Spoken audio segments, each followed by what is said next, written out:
The topic we are going to discuss today is of supreme importance. Essentials, fundamentals, basics of English. तो हम जो English की इमारत खड़ी करने जा रहे हैं उसकी फाउंडेशंस को हमने डिस्कस करना है। कहने को तो बहुत सिंपल सा टॉपिक है और वक्ती तौर पर जहन में आता है कि ये चीज़ें तो हमें पता है कि ये सब्जेक्ट वर्ब ऑब्जेक्ट क्या होते हैं, सेंटेंस का स्ट्रक्चर क्या है।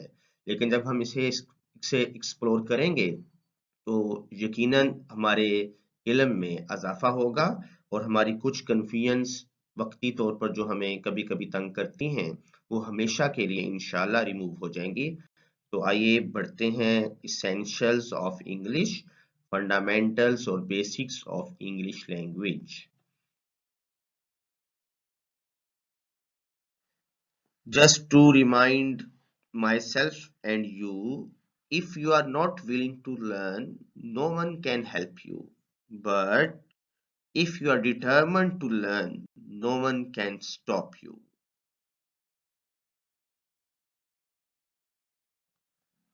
Let's have a preview कौन कौन सी बातें शामिल होंगी आज के इस सेशन में।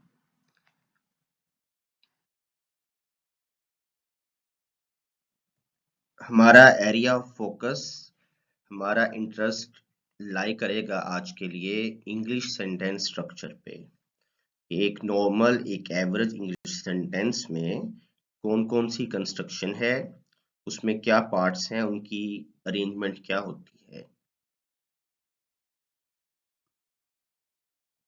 तो यूजुअल अरेंजमेंट को डिस्कस करेंगे कि एक नॉर्मल, एक एवरेज सेंटेंस क्या क्या किस तरह से प्लेस करता है। नो डाउट के वेरिएशन मौजूद हैं।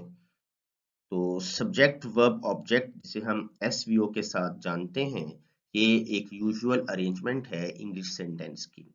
Subject, verb, object. अब अगर क्वेश्चन है तो जाहिर है सब्जेक्ट आगे चला जाएगा, वर्ब पहले आ जाता है। और अगर वो डबल क्वेश्चन है, डबल इंट्रोगेटिव है, तो क्वेश्चन वर्ड उससे भी पहले आ जाएगा। तो वेरिएशन से मौजूद हैं। एक्सक्लेमेशन जो है, एक्सक्लेमेटरी सेंटेंसेस में भी स्टेटमेंट के हिसाब से चेंज हो सकती है ये प्लेसमेंट। लेकिन फिलहाल हम बात करेंगे एक एवरेज सेंटेंस की।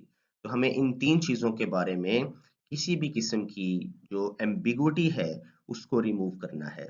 ये हम वैसे तो हम कहेंगे कि सतही तौर पर हमें पता है कि सब्जेक्ट फाइल है, वर्ब फेल है, ऑब्जेक्ट मफूल है। लेकिन ये सिर्फ इतना सिंपल नहीं है जितना हम समझते हैं। इसमें एक्सप्लोर करेंगे हम कि सब्जेक्ट के और भी फंक्शंस हैं। ये सिर्फ काम करने वाला नहीं है, वर्ब सिर्फ काम नहीं है, ऑब्जेक्ट सिर्फ काम का वसूल करने वाला नहीं है, इसके कुछ और भी रोल्स हैं। तो इन रोल्स को हम देखते हैं और इनके बारे में कंफ्यूजन्स को हमेशा के लिए रिमूव करते हैं। आइए आगे बढ़ते हैं।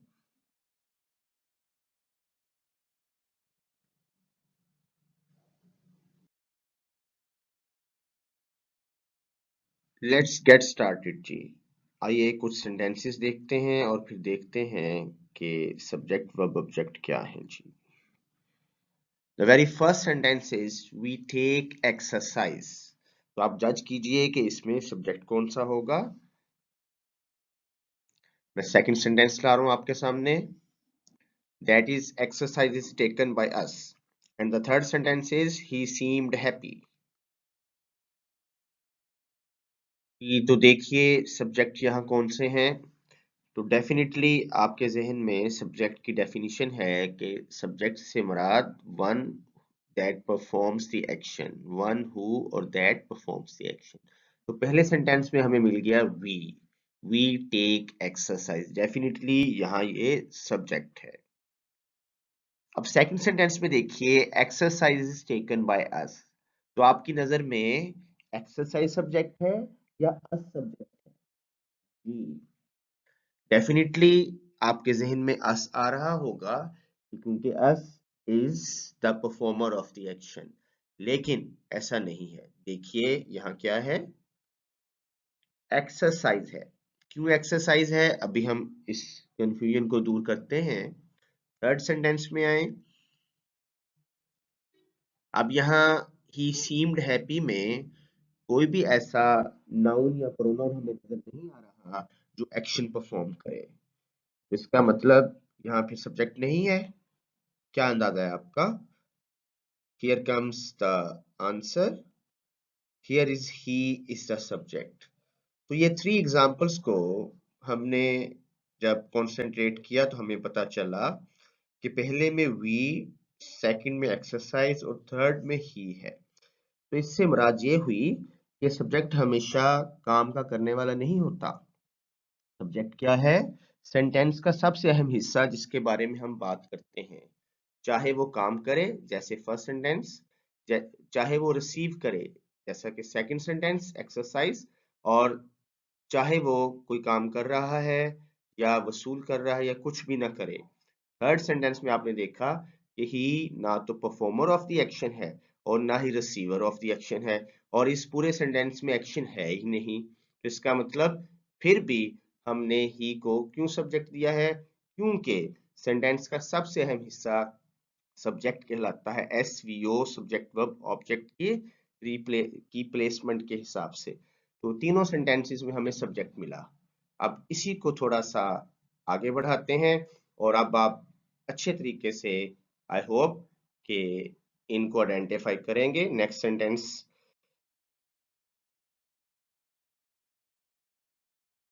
सम more examples. He plays tennis. जी, होपफुली यहाँ आपने ही को रिकॉग्नाइज किया सब्जेक्ट के तौर पर। Tennis is played by him. यहाँ बताइए हिम और टेनिस। ऐसा एक सेंटेंस पीछे भी था, एक्सरसाइज टेकन, वहां हमने एक्सरसाइज को लिया था, तो इसका मतलब यहाँ टेनिस को लेंगे। Karachi is a large city. यहाँ कराची ना तो परफॉर्मर ना receiver, still it is the subject, क्योंकि सबसे अहम हिस्सा सेंटेंस का कराची है।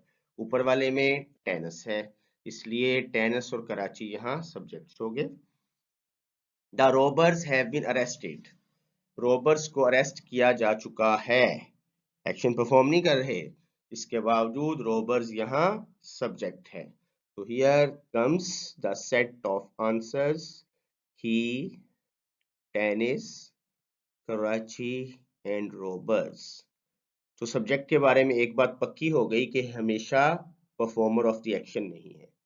ये किसी सेंटेंस में परफॉर्म कर रहा होगा, किसी दूसरे में रिसीव कर रहा होगा, जैसे टेनिस इज प्लेड, और किसी और सेंटेंस में ना तो एक्शन परफॉर्म कर रहा है ना ही रिसीव कर रहा है, फिर भी सेंटेंस का सब्जेक्ट है, तो कराची। अब सब्जेक्ट को रिकॉग्नाइज करना क्यों जरूरी है? कि सबसे basic rule, the first and foremost rule क्या है इंग्लिश का? एक सब्जेक्ट को उसके वर्ब के साथ अग्रीमेंट में होना चाहिए। तो अगर हम सब्जेक्ट को ही रिकॉग्नाइज कर सकेंगे तो वर्ब उसके मुताबिक किस तरह से कंपैटिबिलिटी में लाएंगे? सब्जेक्ट का और वर्ब का अग्रीमेंट होना चाहिए। सब्जेक्ट वर्ब अग्रीमेंट क्या है? मसलन ये देखिए, ही प्लेज टेनिस। यहाँ ही अगर हम अकेला प्ले लिख देंगे तो ये सब्जेक्ट और वर्ब का अग्रीमेंट नहीं होगा, ठीक है ना? या फिर मैं कह दूं ही एम प्लेइंग, इसका मतलब कोई अग्रीमेंट नहीं है। ठीक है जी, इसको बोलते हैं सब्जेक्ट वर्ब अग्रीमेंट।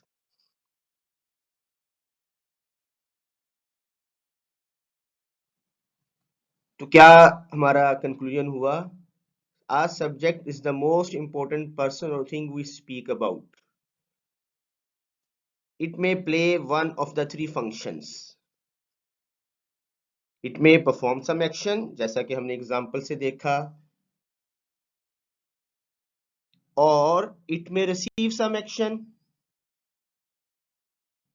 और it may neither perform nor receive any action. अभी हमने कुछ एग्जांपल्स को डिस्कस किया है, हम हमें तीनों फंक्शंस की एग्जांपल्स वहां मिल रही हैं।